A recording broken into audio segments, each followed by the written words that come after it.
Dulu aku menyuapinya dengan penuh cinta.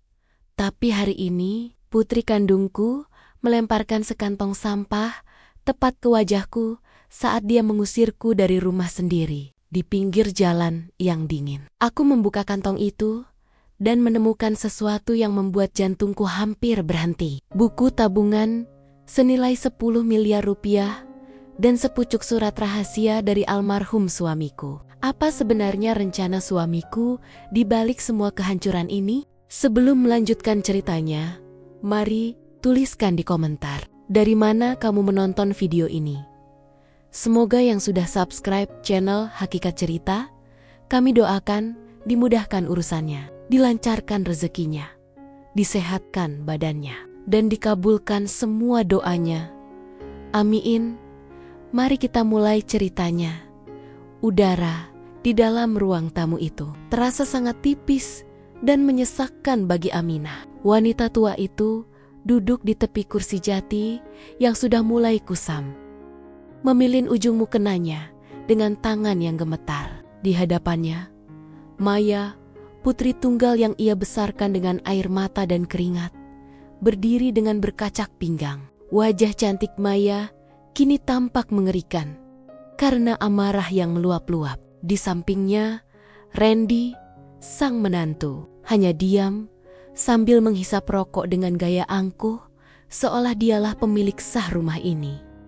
Maya melemparkan sebuah tas kain berisi pakaian-pakaian lama. Aminah ke lantai hingga debunya berterbangan. Ia mengatakan bahwa rumah ini sudah terlalu sempit untuk mereka bertiga. Apalagi dengan kehadiran bayi mereka yang akan segera lahir. Maya menganggap keberatan ibunya sebagai beban yang menghalangi kebahagiaan keluarga kecilnya. Padahal Aminah tahu betul bahwa rumah ini adalah peninggalan almarhum suaminya yang seharusnya menjadi tempat perlindungan terakhirnya di hari tua.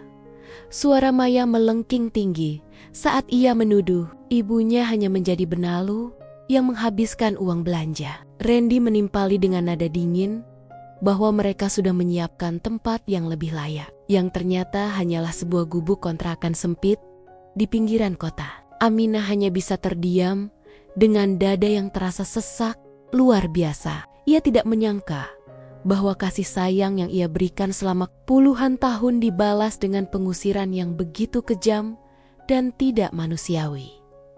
Aminah mencoba bicara. Suaranya parau, menahan tangis yang sudah di ujung mata. Ia mengingatkan Maya tentang perjuangan ayahnya dulu untuk membangun rumah ini. Namun, Maya justru tertawa mengejek dan mengatakan bahwa masa lalu tidak ada gunanya jika sekarang mereka hidup susah. Keserakahan telah menutup mata hati putri tunggalnya itu hingga tega memperlakukan ibunya sendiri seperti orang asing yang tidak diinginkan. Malam itu menjadi malam terakhir. Aminah berada di bawah atap yang ia cintai. Dengan langkah gontai dan hati yang hancur berkeping-keping, ia mulai mengemasi barang-barangnya yang tersisa. Tidak ada pelukan perpisahan, tidak ada kata maaf yang keluar dari bibir Maya. Yang ada hanyalah tatapan penuh kebencian dan keinginan untuk segera menguasai sertifikat rumah yang sudah mereka curi secara halus melalui tanda tangan palsu beberapa bulan yang lalu. Pagi itu mendung, seolah ikut berduka melihat Aminah berdiri di depan pagar rumahnya sendiri. Sebuah mobil bak terbuka sudah menunggu untuk mengangkut barang-barang tua miliknya. Maya keluar dari pintu depan dengan wajah tidak sabar. Ia memegang sebuah kantong plastik hitam besar yang tampak penuh dan berat. Tanpa peringatan apapun, Maya mengayunkan tangan dan melempar kantong plastik itu tepat ke arah wajah Aminah. Kantong itu menghantam dahi Aminah hingga ia terhuyung ke belakang, hampir terjatuh di aspal yang kasar. Bau tak sedap sempat tercium dari dalam kantong itu, membuat Randy tertawa terbahak-bahak dari balik jendela. Maya berteriak bahwa itu adalah sampo sampah yang tertinggal di gudang dan ia tidak sudi menyimpannya di rumah barunya yang bersih. Ia menyuruh ibunya membawa sampah itu pergi dan jangan pernah kembali lagi untuk meminta belas kasihan.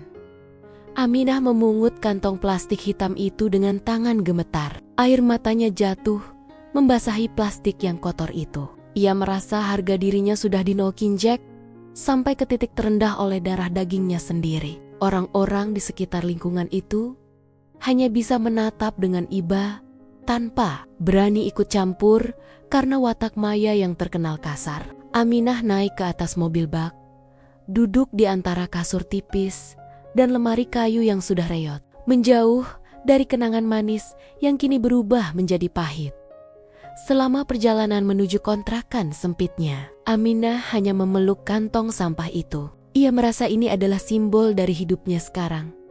Dianggap sampah oleh anak sendiri. Sesampainya di kontrakan yang hanya terdiri dari satu ruangan pengap, ia meletakkan kantong itu di pojok ruangan. Ia terduduk di lantai semen yang dingin, meratapi nasibnya yang malang di usia yang sudah menginjak kepala 7. Tubuhnya lelah, tapi batinnya jauh lebih menderita. Rasa haus menyengat tenggorokannya, namun ia tidak punya energi untuk mencari air. Ia menatap kantong plastik hitam itu lagi. Teringat bagaimana Maya melemparnya dengan penuh dendam. Aminah berpikir untuk membuang kantong itu ke tempat sampah di depan kontrakan.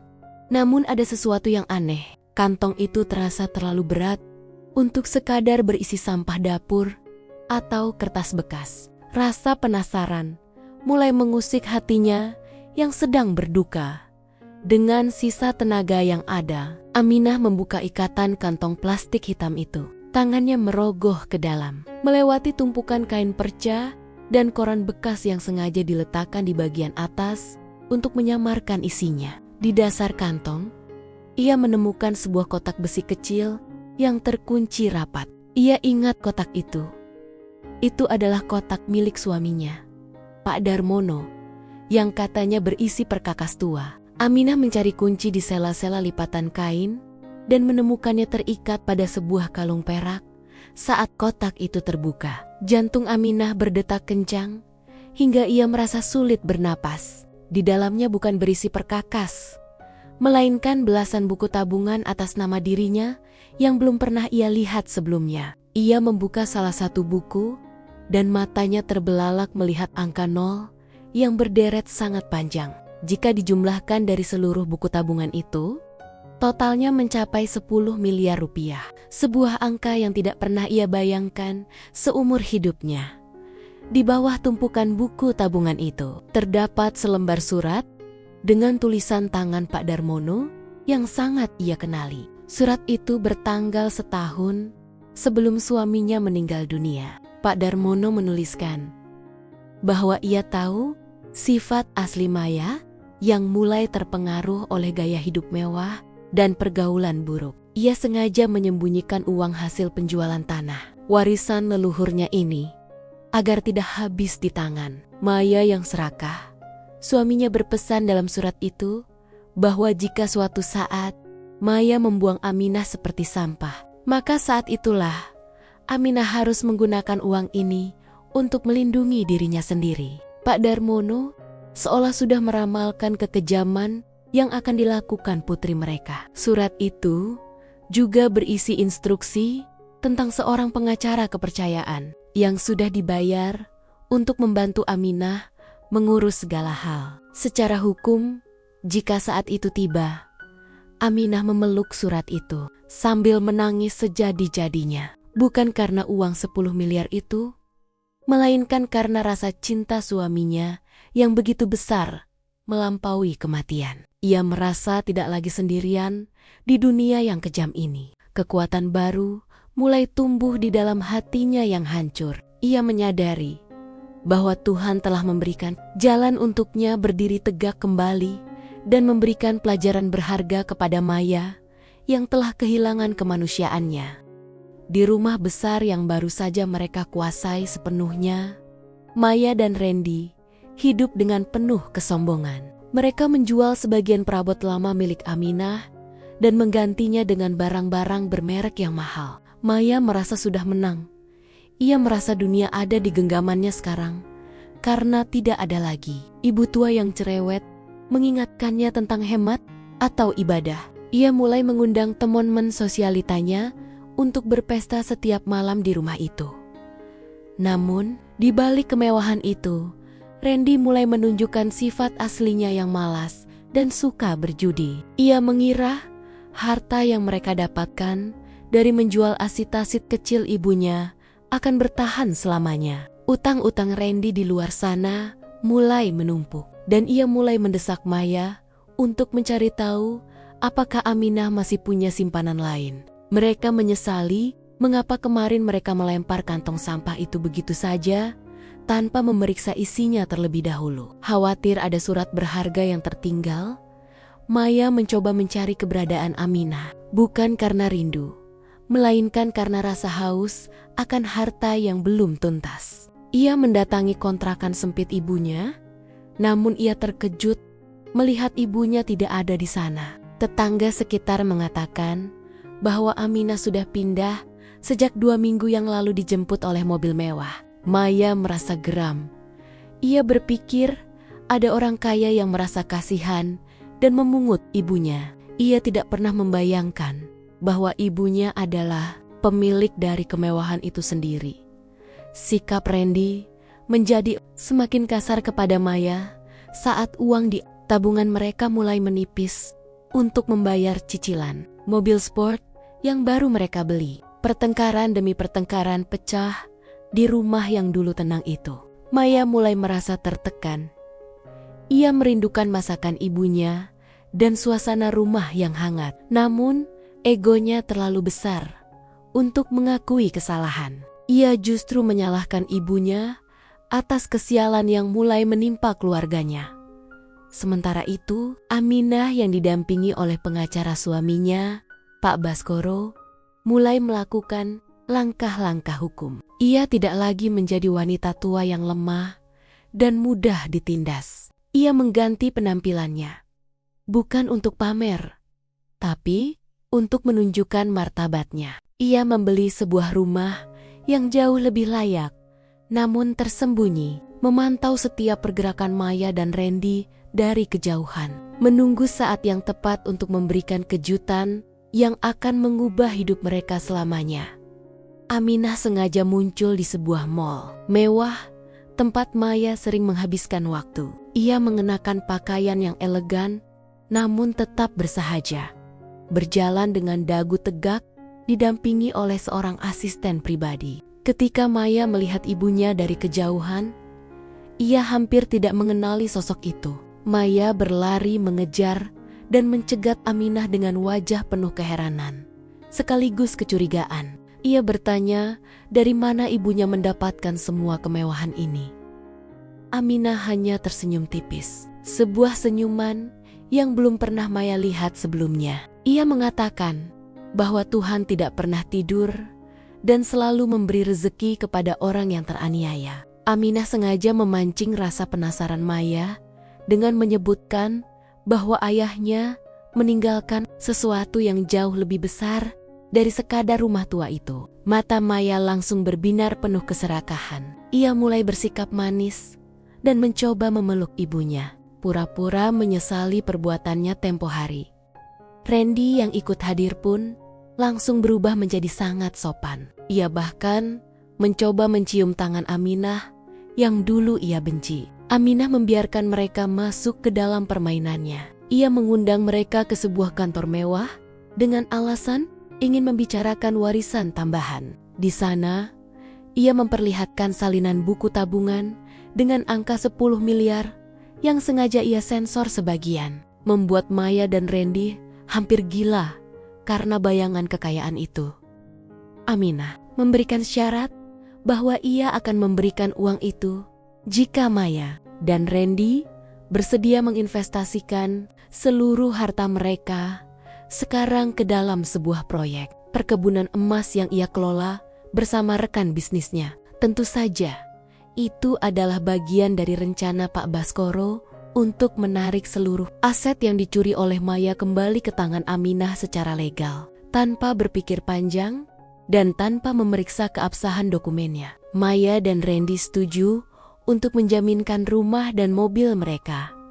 Keserakahan telah benar-benar membutakan logika mereka. Mereka merasa akan menjadi orang terkaya di lingkaran pertemanan mereka. Selama beberapa minggu, Aminah bersikap seolah ia sudah memaafkan mereka. Mengajak mereka makan di restoran mahal. Namun ia tidak pernah membiarkan mereka menyentuh uang 10 miliar itu sepeser pun. Ia hanya memberi harapan-harapan palsu yang membuat Maya dan Randy semakin berani berutang ke sana kemari. Demi gaya hidup yang lebih tinggi lagi, bulan berganti dan tagihan-tagihan mulai berdatangan ke rumah Maya. Namun, ia tidak peduli karena ia yakin dalam waktu dekat investasi dari ibunya akan cair berkali-kali lipat. Randy bahkan sudah berhenti bekerja total dan menghabiskan waktunya di tempat hiburan malam, memesan botol-botol minuman mahal dengan kartu kredit yang sudah mencapai batas limit. Mereka benar-benar hidup dalam ilusi kekayaan yang sengaja diciptakan oleh Aminah. Suatu hari, seorang pria yang mengaku sebagai utusan Aminah datang membawa kabar bahwa ada masalah teknis dalam pencairan dana. Ia meminta Maya untuk menandatangani beberapa dokumen tambahan jika ingin uang 10 miliar itu segera cair. Maya, yang sudah sangat terdesak karena dikejar penagih utang, langsung menandatangani semuanya tanpa membaca. Ia tidak tahu bahwa dokumen yang ia tandatangani adalah surat pengakuan utang dan penyerahan hak milik rumah secara sukarela kepada Aminah.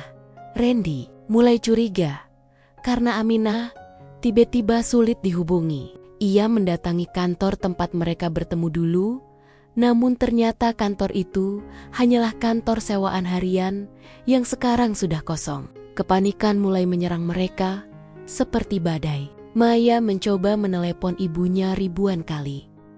Namun nomor Aminah sudah tidak aktif. Mereka pulang ke rumah dengan perasaan was-was, hanya untuk menemukan beberapa pria berbadan besar sudah berdiri di depan pagar mereka. Para pria itu adalah petugas Sita. Mereka membawa surat resmi bahwa rumah tersebut sudah berpindah tangan dan Maya memiliki waktu 24 jam untuk mengosongkan tempat itu. Maya berteriak histeris.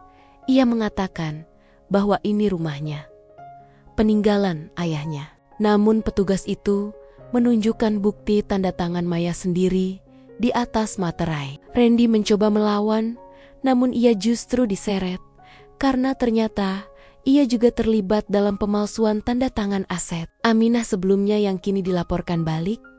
Malam itu, Maya dan Randy terduduk di trotoar depan rumah mereka, sama seperti posisi Aminah saat mereka usir dulu. Namun bedanya, mereka tidak membawa apa-apa selain pakaian di badan. Semua barang mewah mereka disita untuk menutupi utang investasi bodong yang mereka ikuti sendiri. Hujan turun dengan sangat deras, membasahi tubuh mereka yang menggigil. Tidak ada teman sosialita Maya yang mau mengangkat telepon. Dan tidak ada tempat bagi mereka untuk berteduh. Berita tentang kejatuhan Maya dan Randy tersebar cepat. Yang lebih menyakitkan bagi Maya adalah saat ia mengetahui bahwa ibunya kini tinggal di sebuah apartemen mewah di pusat kota. Dengan sisa keberaniannya, Maya datang ke sana, memohon-mohon di lobi agar bisa bertemu. Aminah akhirnya setuju untuk menemuinya di sebuah ruangan privat. Maya langsung berlutut di kaki ibunya. Menangis tersedu-sedu, meminta uang 10 miliar itu untuk menyelamatkan Randy, yang kini ditahan polisi karena kasus penipuan. Aminah menatap putrinya dengan tatapan dingin. Tidak ada lagi kehangatan ibu di sana. Ia mengeluarkan kantong plastik hitam yang dulu dilemparkan Maya ke wajahnya. Ia mengatakan bahwa di dalam kantong sampah inilah semua jawaban itu berada. Aminah menjelaskan bahwa uang 10 miliar itu memang benar-benar ada. Namun Pak Darmono memberikan syarat mutlak dalam wasiatnya. Uang itu hanya boleh digunakan untuk kesejahteraan Aminah dan sama sekali tidak boleh jatuh ke tangan Maya jika Maya terbukti durhaka.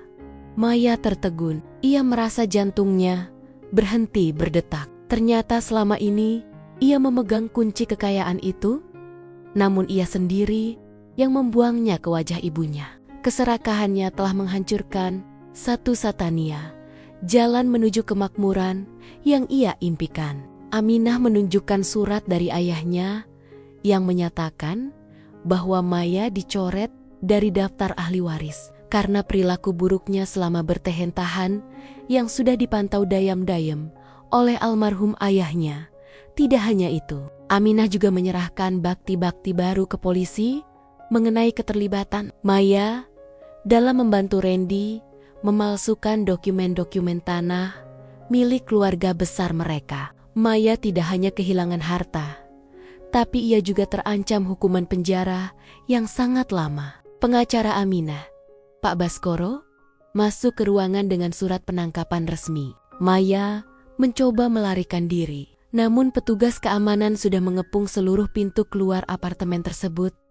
Tangisan Maya kini berubah menjadi teriakan kemarahan yang tidak berarti. Ia menyumpahi ibunya, namun Aminah hanya diam sambil memejamkan mata. Ia sudah cukup bersabar selama puluhan tahun. Ia sudah memberikan ribuan kesempatan bagi Maya untuk berubah. Namun Maya selalu memilih jalan kejahatan. Kini, saatnya bagi Aminah untuk benar-benar melepaskan beban itu. Ia melihat putrinya diseret keluar oleh polisi dengan perasaan yang hampa, namun lega karena kebenaran telah terungkap. Beberapa bulan kemudian, persidangan berakhir dengan putusan yang sangat berat bagi Maya dan Randy. Mereka dijatuhi hukuman penjara 10 tahun atas berbagai kasus penipuan dan pemalsuan dokumen. Di dalam penjara, Randy yang pengecut menyalahkan Maya sepenuhnya, hingga mereka sering terlibat perkelahian saat waktu kunjungan. Kehidupan mereka di balik jeruji besi sangatlah menderita. Tanpa uang dan tanpa harga diri, mereka menjadi sasaran intimidasi tahanan lain. Rumah lama Aminah telah ia ambil kembali. Ia merenovasinya menjadi panti asuhan bagi anak-anak yang dibuang oleh orang tua mereka. Aminah ingin rumah itu dipenuhi kembali dengan suara tawa dan kasih sayang yang tulus. Sesuatu yang tidak ia dapatkan dari Maya, ia menggunakan sebagian besar uang, 10 miliar itu, untuk biaya pendidikan anak-anak tersebut dan membantu para lansia yang bernasib sama dengannya di pinggiran kota. Aminah sering duduk di beranda rumahnya saat sore hari, menikmati teh hangat sambil melihat anak-anak panti bermain di halaman. Ia tidak lagi menyimpan dendam, namun ia juga tidak akan membiarkan dirinya disakiti lagi. Ia belajar bahwa menjadi ibu bukan berarti harus membiarkan diri diinjak-injak. Ketegasan adalah bentuk kasih sayang yang paling tinggi untuk menjaga martabat dan kebenaran. Ia merasa suaminya tersenyum dari alam sana, melihat rumah mereka kini menjadi tempat yang penuh berkah. Setiap tanggal pengusirannya dulu, Aminah menyempatkan diri untuk berdoa di makam suaminya. Ia bercerita tentang kebikon-kebikon yang ia lakukan dengan harta yang suaminya tinggalkan. Ia merasa hidupnya kini jauh lebih berarti daripada saat ia hanya menjadi budak perasaan terhadap anaknya yang tidak tahu diri. Ia telah menemukan kekuatan yang selama ini tersembunyi di balik kerapuhan usia senjanya. Sebuah kekuatan yang lahir dari rasa sakit dan pengkhianatan di sebuah sel yang pengap dan gelap. Maya hanya bisa menatap tembok kosong dengan penuh penyesalan yang tidak ada ujungnya. Setiap kali ia melihat kantong sampah di pojok selnya, ia teringat pada hari itu. Hari di mana ia melempar keberuntungan dan ibunya sendiri ke jalanan. Kini, ia benar-benar hidup di antara sampah, tanpa masa depan dan tanpa cinta, menanggung beban dosa yang akan ia bawa hingga sisa umurnya. Keadilan telah ditegakkan dengan cara yang paling tragis bagi mereka yang melupakan asal-usulnya.